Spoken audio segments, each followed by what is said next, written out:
Why is it that David's a knucklehead? David's a bad man in a lot of fronts. All right, David would go in and kill a lot of people and all this. But at the end of the day, it says, well, he's a man after my own heart. Because he's bloodthirsty? No, because he loved God. He loved God. Was he making mistakes? All over the place. Are you ready for Samuel chapter 25? Father, we love you a lot. Oh, Lord, we come away from this world, Lord. There's so much weirdness going on. And Lord, just for a little while, Lord, to retell these wonderful stories, Lord, to remember your faithfulness, Lord, in times past.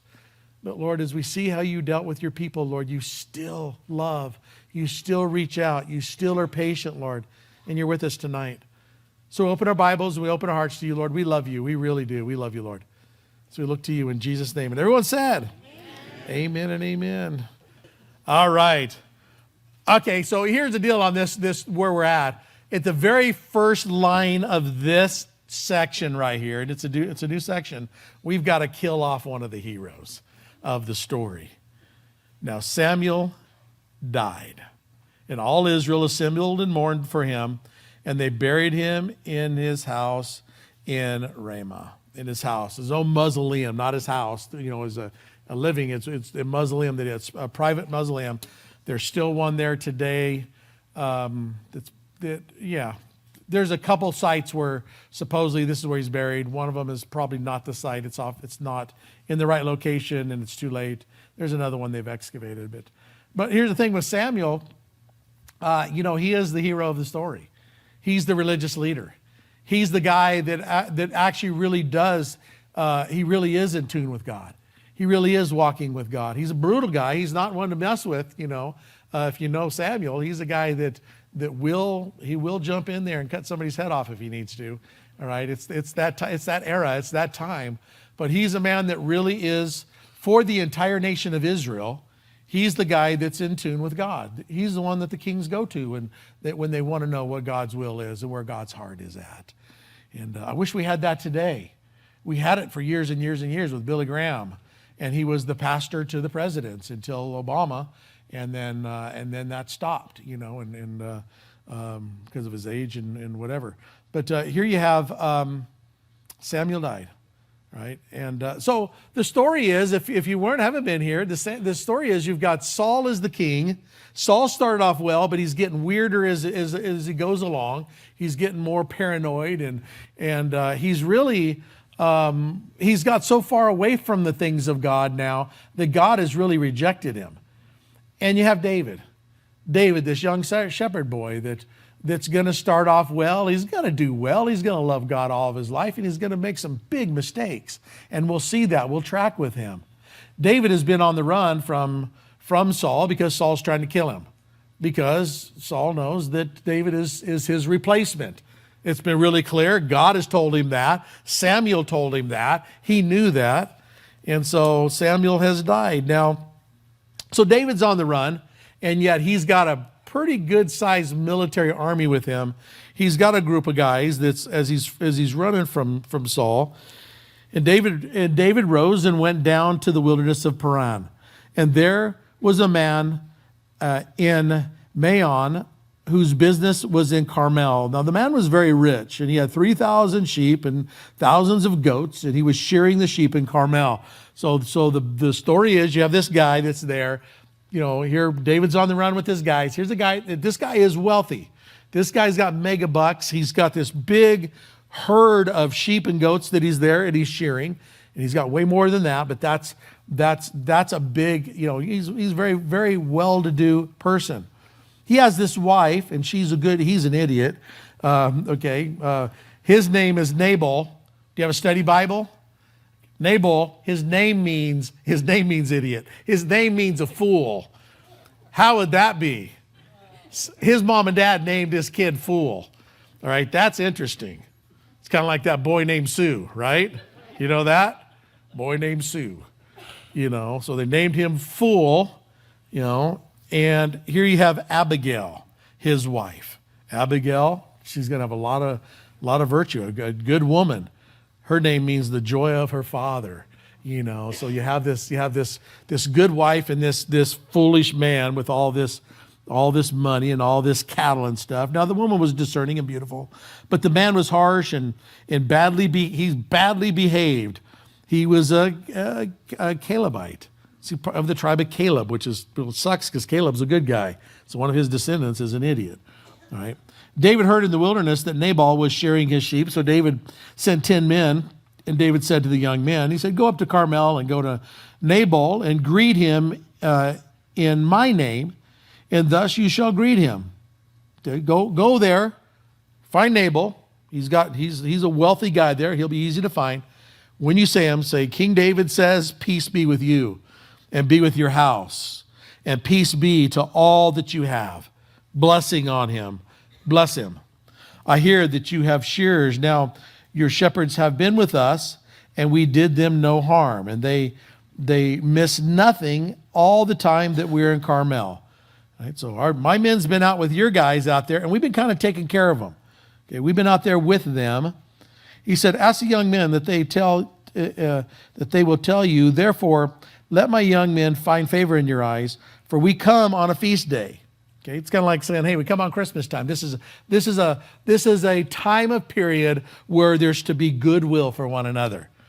Right? So he's going to hit him up for some food for his guys, is what he's doing. Please give us whatever you have a hand to your servants and to your son David.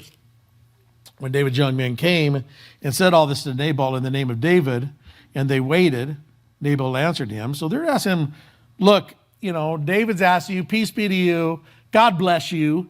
This is actually a really good time of year for giving to one another. Hey, can you help me out? Can you give food for my guys? You got all this, you're wealthy, you're not going to miss it, right? That's what he's asking him. Nabal returns, he says, well, who is David? Well, he knows who David is. Who is David? Who is the son of Jesse? There are many servants these days that are breaking away from their masters. Shall I take my bread and my water and my meat that I have killed for my shears and give it to the men who come from where I don't know where? Okay, who are you? I'm not giving you anything. Who do you think you are? David's young men turned away and came back and told him all this. Verse 13, and David said to his men, he says, all right, really? He said, I'm not giving you anything? All right. Strap on your swords. We're going to go after this guy. Every man strapped on a sword. Notice this line. David strapped on his sword. Whose sword does David got? Goliath's sword. So he's got this big mega sword. All right. He's got the bazooka for the group. They all got little 9mm, man. He's got the bazooka. All right. So, and he had about 400 men. Now these are the warrior guys. All right. These are not just common men. These are fighters. They went up with David. Well, 200 remained with the baggage. So 200 stayed behind, watched over the camp. 400 of them went over there to take this guy out.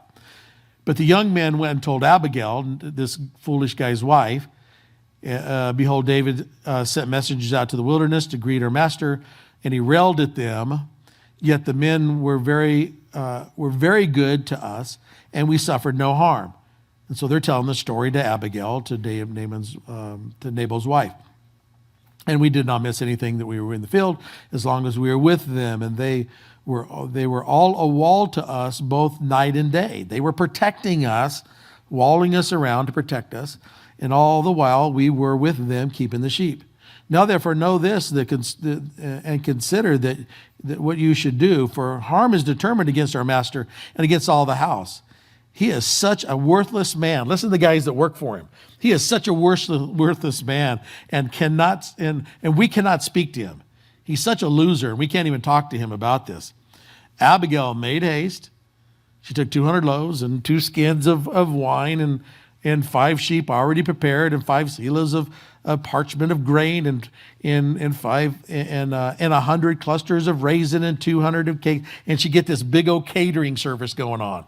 I'm going to go help this guy. I'm going to go stop David from killing my husband and every person around. Okay. And you'll see that's not that, she's a good wife, and this is not the norm for David, at least at this point. And she said to her young men, he said, go on before me, behold, I come after you. And she did not tell her husband Nabal. Okay, she didn't tell her husband yet. And she rode on the donkey and came down under the cover of the mountain. Behold, David and his men were coming down to her, and she met them. Now David had said, surely in vain I've gathered all that this fellow has in the wilderness, so that nothing was missing of all that belonged to him. And he has returned me evil for good. I have taken care of him. I've taken care of his sheep. I've kind of guarded them, and look what he's doing to me. So God do so to the enemies of David, and more also, if in the morning I do not leave even one male of all who belong to him. In other words, David's saying, look, I'm going to kill every single guy that's with Nabal. Every one of his. I mean, this guy, this is not normal for David at this point. We'll continue to talk about David. He gets a little brutal later on. But at this point, he's not like this. In fact, I'll show you some Psalms if I don't get rambling too much, that he writes during this time. This is not David. David is just red-faced mad. You ever get that way? You get mad and you make big mistakes when you do that. Sometimes you just need to back away and calm down.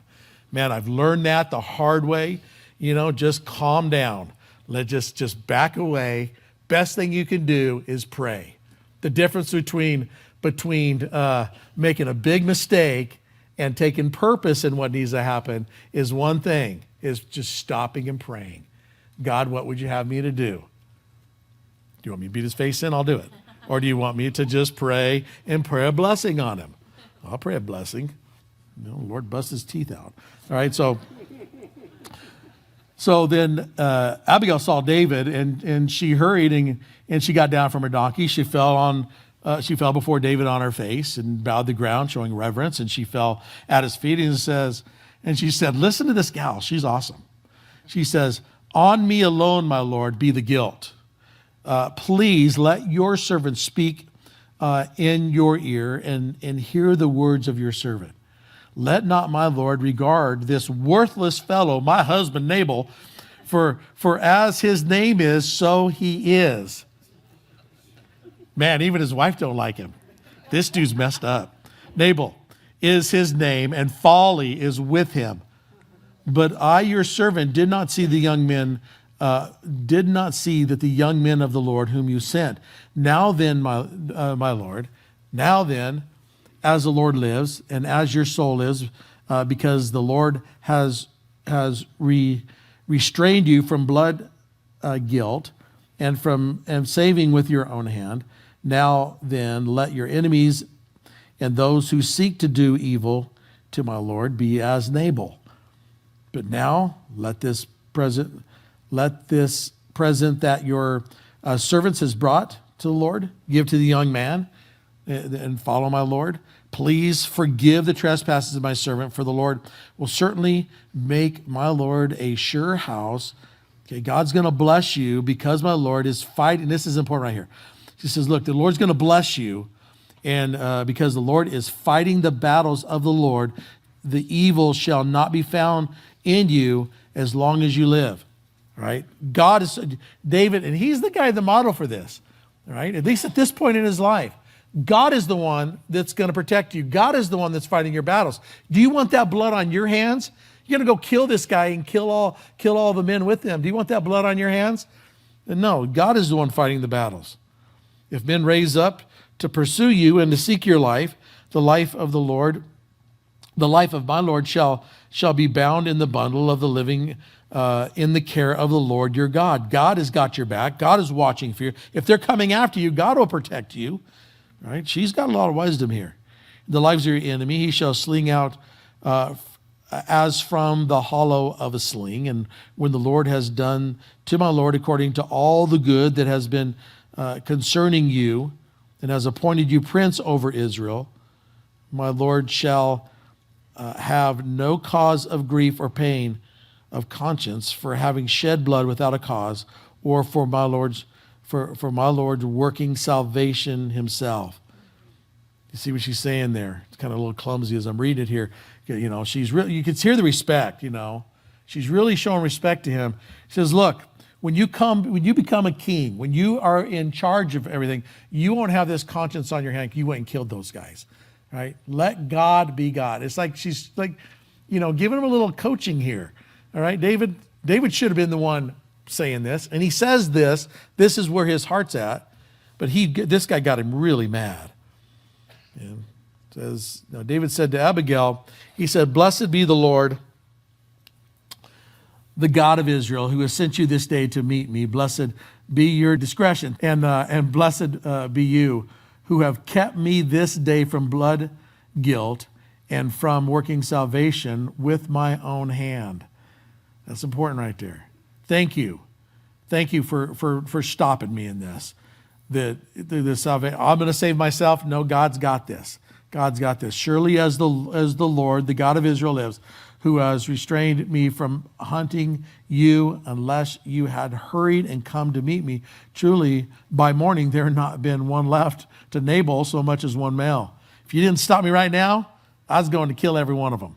Right? Thank you for stopping me. Okay.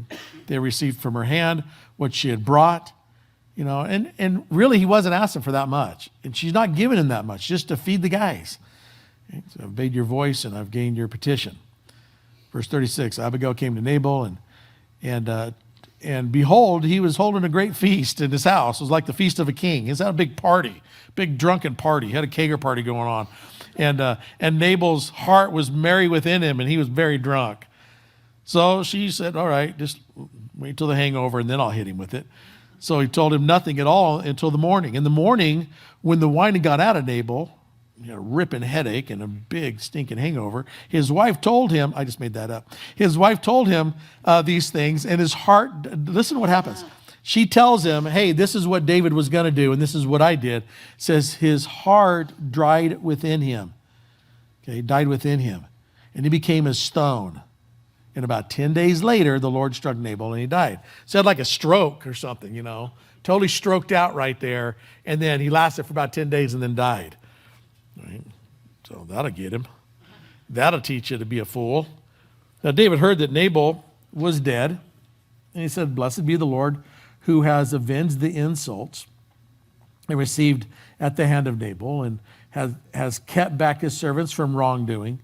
Lord has returned the evil of Nabal to his own head. Then David sent and spoke to Abigail to take her as wife. And when the servants of David had come to Abigail at Carmel and told her, David has sent us to you to take you as a wife, she rose and bowed her face to the ground and said, behold, the handmaid is a servant to wash the feet of the servants of my Lord. I'll do whatever, I'm here for you. And Abigail hurried and arose, mounted a donkey, and her 5 young women attended her. She followed the messengers of David and became his wife. So she's pretty hot. So David says, okay, your husband's dead. I'm going to marry you. So come over here. It'd been really good if that was the end of the story here.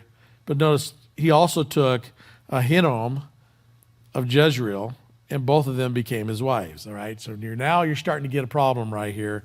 Deuteronomy 17 says they're not supposed to do that. Polygamy never was God's heart. It never was. It was always a mess for those that were part of it. Solomon's going to get way into this polygamy thing. We'll talk about it there when we get more about it. But David starts taking multiple wives. This is not uncommon for the Middle Eastern culture. It's not uncommon for Israel today, especially those in Muslim areas. Most of the Muslim men have several wives, right? And so I think I told you this. I had a friend that was he was a driver in one of our tours that we were on in Israel. And every time we stopped, he kept putting his mat out and praying. And I said, and he's a Muslim guy. And so I said, man, you guys, you Muslims, you guys pray a lot. He goes, when you have 3 wives, you pray a lot. So, man, okay. But it is interesting, this whole polygamy thing. I don't want to get too deep into it right now. We will talk about it. It was never God's best for the people of God. Never was, and it always was a mess. He created Adam and Eve, not Adam and Eve and Joyce and Betty and all this other stuff. So it never was God's best. And there's something in us that know that that's not right. We're in Africa, and we're seeing a huge revival go on with the Maasai tribes, and the very colorful ones. If you think of Africa and think of the very colorful garments and stuff, and that's generally from the Maasai tribe, but they got the big gauges, the gauges and all that. But when the guys get saved, I remember talking to one of the main guys in this community, and when he got saved, he was really proud of himself. He says, I now only have one wife. Okay, so what happened to the other ones, all right? Hope he didn't kill them, And so he put the other wives out because he got saved and he realized I'm only supposed to have one wife. And so he had just the one wife, And then the ear gauging, this is off the subject, the ear gauging, they would wrap it up. And so because that was part of their religion was how big their gauge is. So those guys that has the big gauging in their ears, that's an African thing.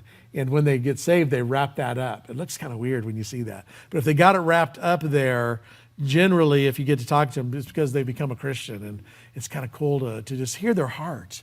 They fell in love with Jesus. God changes us. God changes us. For David, he's starting to make some mistakes. These mistakes are going to bite him. They're going to mess him up, right? And so, but just so we don't forget, this is what's going on with David. Saul is still in the background. Look at the last verse of this chapter.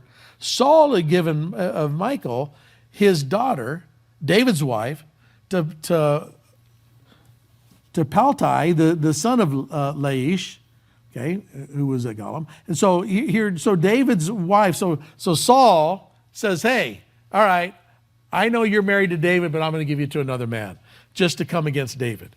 All right, so that little line's in there just to say, in the background, don't forget, David's doing all these deals that's going on. Saul is still after him. Now the Ziphites is a group that love to tattle on David. Every time you see the Ziphites, they're like tattletales.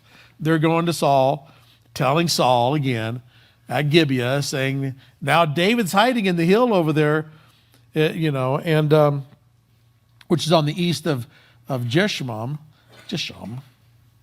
Why can't you just have names like Bakersfield or something? So Saul arose and went down to the wilderness of Ziph, and with 3,000 chosen men. So the Ziphites come down and say, hey, I'll tell you where David's at. He's hiding right now over this mountain over here. If you go over there right now, you can catch him. And so here Saul takes 3,000 of his warriors with him to seek David in the wilderness of Ziph. Now, Saul encamped on the hill of Hekelah, which is beside the road on the east of Jesham. But David remained in the wilderness. When he saw that Saul came after him into the wilderness, David sent out spies and learned that Saul had indeed come. Go see if, I'm hearing that Saul's coming. Is he coming? He sent out some guys. They come back. Yeah, he's coming for you. So David arose and went to the place where Saul had encamped. And David saw the place where Saul was lying with Abner, the son of Ner, and the commander of the army. Saul was lying in the encampment while the army was encamped around him. So he looked over there. He sneaks over the camp. He sees you got these 3,000 men. They're all circled around the guy in the middle, and that Saul is in the middle. Right? And so he looks and goes, wow, okay. And everybody's asleep right here. Okay, God's in this story right here. David said to Ahimelech, the Hittite, and to Job's brother, Abishai, and the son of Zerah, who will go down with me to the camp? Let's go down there to the camp. They're all sleeping over there. Let's go over there. Abishai says, I'll go down with you. So David and Abishai went to the army at night, and there laid Saul sleeping within the encampment with his spear stuck to the ground. At the top of his head, he's got a spear there. Abner, his bodyguard, is right next to him. Abishai said to David, God be with your enemies. God has given your enemies into your hand this day. Now please, let me go over there. I'll pin him to the earth with one stroke of the spear. I will not have to strike twice. David, let me sneak in there. He's asleep. He's got the spear by his head. Then he says, David, let me go over there. I'll stick him one time. I will pin him to the earth. I won't have to stick him twice. I'll kill him right up front. Now, this would have ended the story right here with David and Saul. But David says, do not destroy him. This was David's heart at this point. For who can put out his hand against the Lord's anointed and be guiltless? And David said, as the Lord lives, the Lord will strike him, or his day will come to die, or he will go down into the battle and perish. God's got this. No, we're not going to kill him. We're not going to kill him. That's not our job. Our job is not to kill him. God will get him. God is my protector. God is the one. So the Lord forbid that I should put out my hand against the Lord's anointed. But take now the spear, go get the spear that's in his head. He's got a jug of water right there. Take that and come back over here. And so they go get that. And no men saw it or knew it, nor did they wake, for, he snuck in the camp. Everybody's snoring. Here's why. Notice this line. Because a deep sleep from the Lord had fallen upon them. God's got this. God just went, whoo, and everybody fell asleep. Just like the Wizard of Oz. Remember that scene? Everybody fell asleep. And they're all snoring. So they snuck in there, got the spear, got the jug, and the dude's probably going, I so want to stick this right in your throat. All right? So he comes over there because it ended it. Think of the misery. It's not just David. All of his guys are on the run because this guy's trying to kill him. So David went over to the other side and stood off on the top of the hill. So went over there. He's got the spear, got the jug of water, and a great space between them. And David starts calling out to Abner, the son of Ner, the bodyguard of Saul. He says, hey, Abner, will you not answer me? Then Abner answered, who are you? Who calls to the king? And David said to Abner, are you not a man? Who is like you in Israel? Why have you not kept watch over your lord the king? For the one of the people came in to destroy the king, your lord. This thing that you have done has done is not good. As the Lord lives, you deserve to die there, Paco. All right. How come you didn't? Hey, Abner, bodyguard, how come you wasn't watching the king? Your job is that you should be put to death. What's your problem? Because he says, I've kept watch over the Lord, the Lord's anointed. And now you see the king's, here's the spear. Here's the jug of water that was right by his head. I got it right here. Saul, schizophrenic Saul, recognized David's voice. He says, is that your voice, my son David? And David said, it's my voice, oh my lord the king. He says, why have you pursued? He said, why does my Lord pursue after his servant? Why are you coming after me? What have I done?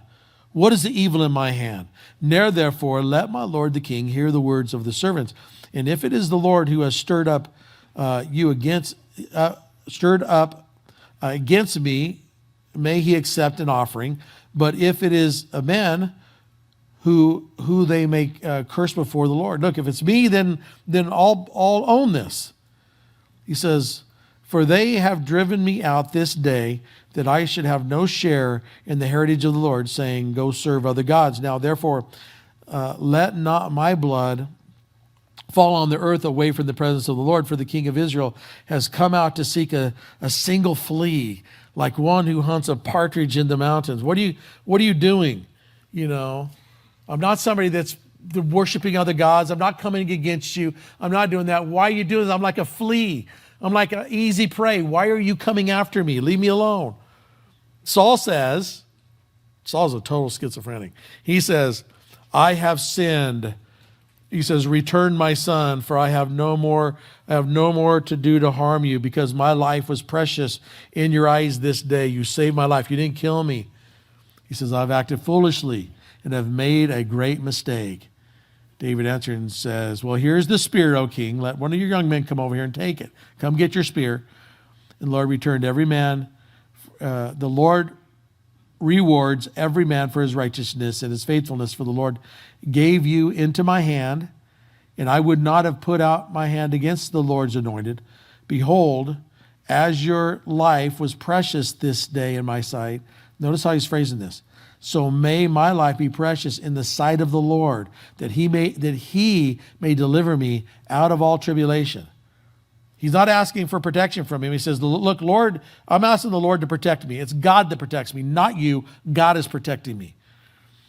And Saul said to David, blessed are you, my son David. You will by many things and will succeed in them. So David went his way and Saul returned to his place. I like David's attitude here. If you watch closely what he's saying, look, I'm not asking you to preserve my life. I'm saying God preserve my life. God is the one that's protected me. God is the one. I'm going to do, this next chapter is pretty short. We'll get to that. And I want to show you a couple of the Psalms that he writes. He writes like 4 Psalms right here during this time period. And you can hear his heart in this, By the way, before I get to the next chapter, this is the last time David and Saul are going to connect. All right? This Saul is just about done. He's just about over. But David, he has a weak moment here. David said in his heart, I shall now perish one day by the hand of Saul is eventually going to kill me. That's not true. There is nothing better for me than I should escape to the land. I'll just go to the Philistines. All right, I'll go hang out with them. I made friends with them before. I'll make friends with them again. They're the enemies of Israel. And he says, he kind of gets a weak moment here. God is for his protector. He knew that. And he says, but someday Saul's going to kill me. So I'm going to go over to the Philistines and I'm going to hang out there. Okay? Then Saul will despair at seeing me any longer within the borders of Israel, and he shall escape out of the hand. So David arose and went over, he and the 600 men who were with him, came to Achish, the son of Maok, the king of Gath, and David lived with Achish at Gath. Okay, so he goes over there. He's got a friend in this guy, which is weird because it's kind of like an enemy of Israel. Israel's always fighting them, but David's made friends with their king. And he's got his men over there hiding from Saul. And every man from the household and David with his two wives. He's got his wives over there. And when he was told that David had fled to Gath, he no longer saw him. So he's over with the Philistines. He says, all right, leave him alone. David said to Achish, he says, if I have found favor in your eyes, let me let me a place to give me in one of your country towns.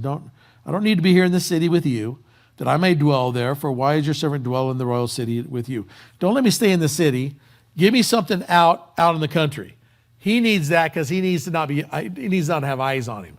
All right. Though he's going to lie to this guy and make like he's friendly, he's not really friendly. So give me a country area for my guys, and we'll be out there out of your hair. Right. So he gives Ziklag. Give him a place out away from the city. Therefore, Ziklag belonged to the king of Judah to this day. Verse 7. And the number of the days that David lived in the country of the Philistines was a year and 4 months. 16 months he was there. That's actually really good. That's going to help him later on. He's learning the land where the Gaza Strip is today, in that part of Israel. He's learning where all the different areas are. He's making friends, so-called friends with those guys, so he knows who's who. He knows what's going on. But David's going to do raids out of here. He goes against the Gershurites and the Gerzerites and the Amalekites and the inhabitants of the land from old, as far as Shur in the land of Egypt. Okay, so he's making raids on people that are friendly with the Philistines, all right? These are not the enemies. Some are, but they're, for the most part, not the enemies of that. So he's going to go attack these guys. They would strike the land and would leave neither men nor women alive. He'd take away the sheep, the oxen, the donkey, the camels, the garments, and come back to Achish. Now Achish asked him, so where you been? Where's the rage been going? He says, well, I'm in Negeb. I'm over there in Judah. I'm attacking Israel, which he wasn't. He was lying to him. David would leave neither man or woman. When he attacked this is brutal. David going to these other towns, and these towns were not necessarily against. He wasn't going against Israel. He's going against these other groups. He'd go in there and kill everybody. Make sure nobody could tell what was going on. Kill everything. David's got some blood on his hands. David leaving neither man or woman alive. Bring the news to Gath, thinking lest they should tell about us. And so David had done, which was his custom, and while he lived in the country of the Philistines, and Achish trusted David. Okay? David was lying to him, thinking he has made himself an utter stench to the people of Israel. Therefore, he shall always be my servant. He's killing a bunch of those Israelites, and so he's going to be my servant. No, David's just playing the game right here. All right, so I'm going to pause right there. You guys doing okay? A few more minutes, all right? Because I want you to see some of this. He wrote 5 Psalms right during this time period. This is the story. This is the narrative. Now you hear what's going on in his heart. We don't have time to look at all these. Look at Psalm 17. Take it right in your Bible. Go to Psalm 17. Let's look at a couple of these real quick. Psalm 17. if you're writing this down, Psalm 17, Psalm 35. Psalm 35 is a long one, so I'll probably skip that over that one. Psalm 54 and Psalm 63. Those are the ones that he writes during this time. Psalm 17, a prayer of David, says, hear a just cause, O Lord, attend to my prayer, give ear to my prayer, for the lips are free of deceit. From your presence, let my vindication come. Let your eyes behold the right. You have tried my heart. You have visited me by night. You have tested me, and you found nothing. Lord, you've tested my heart. You know who I am. You know what I'm doing. I have purposed that my mouth will not transgress. With regard to the words of man, by the words of your lips, I have avoided the ways of the violent. My steps have held fast to your path. My feet have not slipped. I call upon you, for you will not answer me, O Lord. Incline your ear to me. Hear my word. Wondrously show your steadfast love, O Savior, of those who seek refuge from their adversaries at your right hand. Verse 8. Keep me, I like this line right here. Keep me as the apple of your eye. Hide me in the shadow of your wings. Beautiful, very poetic right there. The apple of your eye. You know what that is? That's your pupil right there. The Bible says several times when you mess with Israel, you're touching the apple of God's eye. It's kind of saying, don't poke God in the eye. Don't poke. That's not smart. That's not smart. I am the apple. Think about that. Okay, you got to protect your eyeballs. All right, you don't want someone poking you in the eyeball. All right, you're gonna protect that. And he says, Lord, that's me. You're protecting me, like the apple, like the pupil of your eye. You're protecting me. Hide me in the shadow of your wings from the wicked who do me violence, my deadly enemies who surround me. Yeah, the Philistines, the Amalekites, Saul. I mean, all these are around him. They close their hearts to pity. With their mouths, they speak arrogantly. They have now surrounded our steps, and they set their eyes to cast us to the ground. He's like a lion eager to tear, as a young lion lurking in the ambush. Lord, they're all around me. Lord, protect me as the apple of your eye. Protect me, they're all around me. Arise, O Lord, confront him, subdue him, deliver my soul from the wicked of the sword. Get Saul, make him stop that. For the men of your hand, O Lord, from the men of the world whose portion is in this life. You fill their wombs with treasure, and they satisfied with children, and they leave their abundance to their infants. They get all these kids, but man, kill them before they even get their kids grown up. But I love this last line right here. But as for me, I will behold your face in righteousness. When I awake, I shall be satisfied in your likeness. Some of you, and you've been around Calvary Chapel for a long time, do you remember this song? As for me, I will behold thy face in righteousness. We sing this song right here because it's so beautiful what he just said. Anybody remember that? Anybody at all remember that? One hand in the back. Oh yeah, Paul, you should remember this. I shall be satisfied when I awake in thy likeness. Someday that's going to be true for us. Someday we're going to wake, and man, we're going to be in the presence of God. We're going to see him as he is. What an awesome day that is. And you see his heart right here. He's saying, Lord, help me, protect me. Don't let him poke you in the eye, Lord. All right, protect me, God. But bottom line for me, Lord, I behold your face in righteousness, Lord. And when I awake, I'll be satisfied with your likeness. I can't wait to see you face to face, Lord. Just walk with me through this.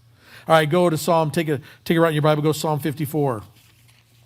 Psalm 54. I love this. I love doing this because now we can see, we know the story. Now we can see what's going on in his heart. These are a couple short ones and then we'll be done. Psalm 54, to the choir master with stringed instruments. Okay, a mezcal of David, not mezcal that you drink. This is like a song. Okay. When the Ziphites went and told Saul, this is where David's hiding. Okay, you remember that story, right? So this is what he wrote right there. I love that. And this is all music, by the way. You do know this. These are songs that were sung. We don't know what the tune is like. You know, this is probably like Stairway to Heaven tune. All right. So there's a tune to this, all right? Well, I'll show you one of the little notes here that he gives. Look at verse 1. He says, "O Lord, save me by your hand, by your name, and vindicate me by your might. O Lord, hear my prayer and give ear to the words of my mouth. For strangers have risen against me. Ruthless men seek my life. They do not set God before themselves." Selah. Selah. For us, reading this, pause, consider what we're reading. It's a musical notation. It tells them to pause right here. Pause right here. This is where the drum solo comes in. Okay, drum solo right here. Okay, Selah. Okay. Now we go again. "Behold, God is my helper. The Lord is the upholder of my life. He returned the evil to my enemies, and in your faithfulness put an end to them. With a freewill offering I will sacrifice to you. I will give, with a freewill offering I will sacrifice to you. I will give thanks to your name, O Lord, for it is good. For he has delivered me from every trouble, and my eyes have looked in the triumph of my enemies." 63. Take it right in your Bible. Let's finish this up. 63. I love this one. This was a great one. This is when he's hiding in the wilderness. All right. This is when he's running from Saul. All right. "O Lord, you are my God. Earnestly I seek you." This is a beautiful psalm right here. "Earnestly do I seek you. My soul thirsts for you. My flesh faints for you, as in a dry and weary land where there is no water." That's another song that we put to music once upon a time. "So I've looked upon you in the sanctuary. Behold your power and your glory, because your steadfast love is better than life. My lips will praise you. So I will bless you as long as I live. And in your name I will lift up my hands. My soul will be satisfied as with fat and with rich food, beautiful food. I'll be satisfied with you. My mouth will praise you with joyful lips when I remember you upon my bed and meditate on you in the watches of the night. You, God, you, God, you, God. 17 times he's going to say you or yours. His focus is on God. 21 times in this, he's going to be talking about God. Focus, the whole thing is focused on God. "For you have been my help. In the shadow of your wing I will sing for joy. My soul clings to you. Your right hand upholds me. And those who seek to destroy my life shall go down in the depths of the earth. They shall be given over to the power of the sword, and they shall be a portion for the jackals." Get them, Lord. "And the king shall rejoice in God. All who swear by him shall exalt. For the mouth of the lion will be stopped." Even the lions will be stopped. Man, you, O Lord, you're my God. "Earnestly do I seek you. My soul thirsts for you. My flesh faints for you in a dry and weary land where there is no water." One thing I want to do at some point, I'm just going to stop and we need to sing some of these. I'll get out the guitar and I'll give you the words so you can join me, because I can't sing very well. Okay, but I can worship. And these are worship songs. Listen to how the depth of worship right there. Why is it that David's a knucklehead? David's a bad man in a lot of fronts. All right, David would go in and kill a lot of people and all this. But at the end of the day, it says, well, he's the man after my own heart. Because he's bloodthirsty? No, because he loved God. He loved God. Was he making mistakes? All over the place. All over this place. And we also, it's hard for us in this culture and this time to really get our head around David, people like David, because we don't live in this kind of culture. If you lived in the Middle East and was part of this kind of culture, a little bit more you'd understand what it's like, you know. There's so much hatred and so much, there's so much, you know, even in the Middle East today, you know, in the Gaza Strip where the Philistines are at, it's all boarded in. It's got fence around it. And they're today they're launching missiles over. They don't care. They're indiscriminately hitting them. You know, they're launching missiles out, just trying to hit anything in Israel. You haven't heard about that recently, but it comes in waves. And you'll see them, they'll launch a missile. These are all junky missiles. And so they have no way to kind of coordinate where they're going to hit. So they just fly these missiles out there. And then Israel, they have a way to shoot those missiles down, but they do the trajectory. Is it going to hit a field, or is it going to hit a city? If it's going to hit a field, we're not going to spend the money to shoot it out of the sky, And then some of them will go up and won't even clear the fence, and they'll hit one of their schools or hit one of their hospitals or hit a neighborhood. And then the news will come in and say, look what Israel just did. And Israel goes, we didn't do that. They did them themselves. Their missile didn't clear the fence, And so it's such an ugly thing over there. Okay, so when you live in that kind of atmosphere where they're always fighting against each other, some of this, you see that mentality. It doesn't justify it, but it helps us understand we don't have that. How would you feel if somebody over there, Magna, was over there and they had a compound over there and they are shooting missiles indiscriminately, and some are hitting our schools, some are hitting just because there's a hatred there, And the average person that's trapped over in that doesn't want that. That's not the vast majority. That's a small group. Just like it's a small group that's causing all the grief in America today. It's a small group. It's not the majority. You go over in the Palestinian areas. I've been in those areas. I've been with the Hamas. I've been with the people that are the suicide bombers. I've been with those guys. All right? Those guys don't want that. You just got to understand it's a different culture. In our Western culture, in our minds as we read this stuff, I have a hard time even with it because I want to love David, and then I see what he does and I want to slap the snot out of him. Dude, you're a bloodthirsty man. Look what you just did. You went in there and killed all these people. Why? And killed them all just so they wouldn't snitch you off what you're doing, But our Western culture, it makes sense. Doesn't justify it, but it makes sense. In that culture. Does that help a little bit? It's hard to get our head around this, That's why, tell you what, that's why I try to find this. Try to find other churches that are teaching through the Old Testament. Try to find churches that are doing it. You know why they don't want to do it? Because stuff like this.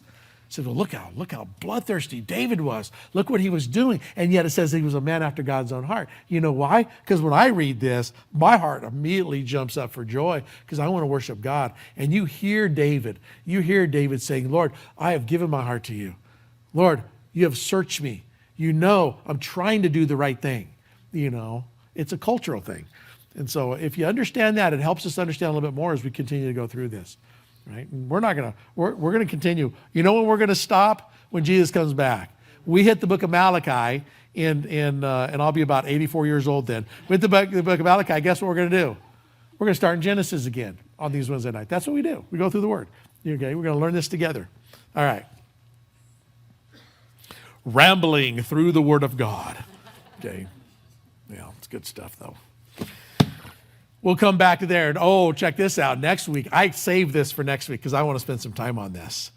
We are going to go to the Witch of Indore.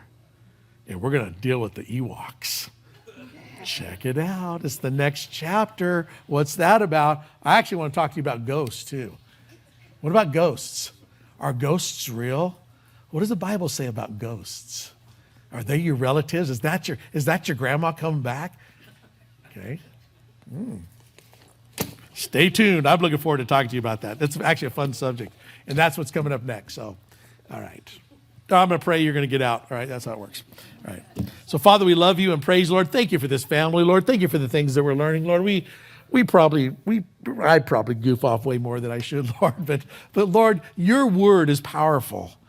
Your word reminds us of your faithfulness, Lord. And even the stuff that we're kind of uncomfortable with, Lord, of some of the things that David's doing and some of the things that are in front of us, Lord, even in all that, we see a God that loves people. We see a man in King David that loves you passionately, God. He loves you. And Lord, I pray that we would have that part of us in our hearts, Lord, that we would love you passionately, that we would love you and trust in you, Lord. And even when it's hard and we don't understand, Lord, that we would lean upon you, Lord. Please, Lord, don't ever let us trade religion for a deep relationship with you. To know that you love us, to know that you care, to know, Lord, that you are a God that protects us, Lord. Lord, we want to be the apple of your eye. Lord, we want to be in the shadow of your wings. We want to be right in that place, Lord, of walking with you and loving you. We love you, Jesus. We really do. We long for home. We long for that day we get to run into your arms. But Lord, right now, thank you for walking with us today.